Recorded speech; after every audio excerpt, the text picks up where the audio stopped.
There are a number of different methods for installing Apache. I'm going to provide an overview of each, then we'll investigate to determine which method was used. The first method, and by far the easiest, is using a package management system. A package manager automates the process of installing, configuring, upgrading, and removing software from an operating system. Examples of package managers include dpackage, the Debian packaging system which is used for operating systems like Debian and Ubuntu. Typically, a secondary interface is provided for working with dpackage called Advanced Packaging Tool, or apt. Another package management system is RPM, which was originally intended for Red Hat Linux, but is now used in many different operating systems. Similar to apt, RPM is often wrapped with Yellow Dog Updater Modified, or YUM for short, for RPM-based systems like Fedora or CentOS. By using a package manager, installation of updates is streamlined, which often makes the update process as simple as 1 or 2 commands. Other package managers for different operating systems exist, so if neither dpackage or YUM is available, consult the documentation of the distribution to determine what the best option is. Apache is a complex system that can be difficult to install manually.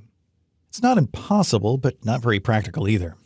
With that said, depending on the particular needs of a project, such as the need to have absolute bleeding-edge versions of the software or a unique hardware platform, or needing to apply patches to address specific bugs or security vulnerabilities, it may be necessary to compile Apache from source.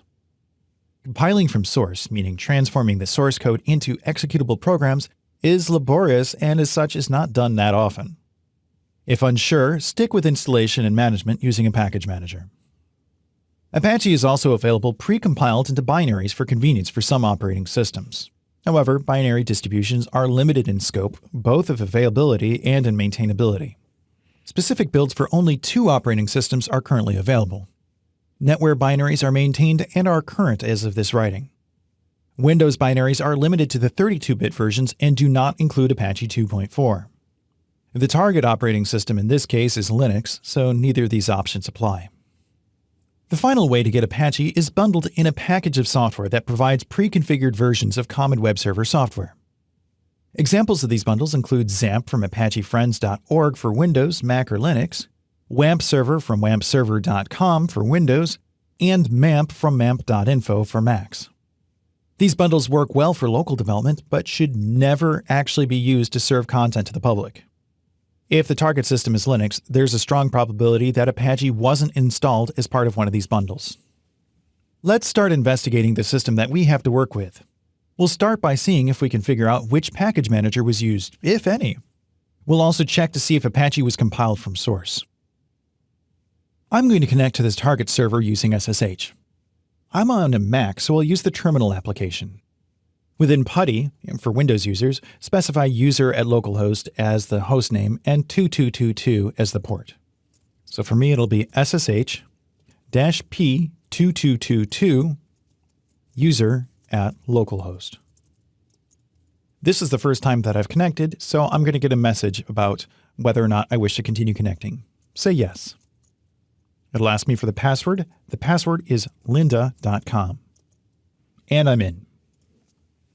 Different package managers have different ways of interacting and listing what's been installed, so we'll try a couple different methods.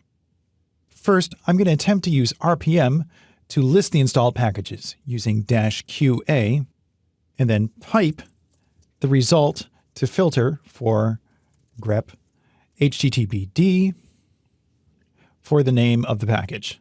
This will work for both Fedora and CentOS. Oh, well, RPM isn't installed, so that narrows it down. I'm going to try to search the list of installed packages for Debian-based systems using dpackage. So dpackage space -L, then I'm going to pipe it to grep for Apache this time. Ah, much better. I can see 3 packages for this server installed. Now, if neither of these worked, it's a good chance that this was installed from source. Finding that can be a lot more difficult. Common places to look for source files include user local source, so ls-la user local source. Well, I'm not seeing anything there. Sometimes it's in the home directory of the user, which that's not particularly tidy, but hey, people do that. Absolutely nothing there. We've explicitly identified that Apache was in fact installed using dpackage.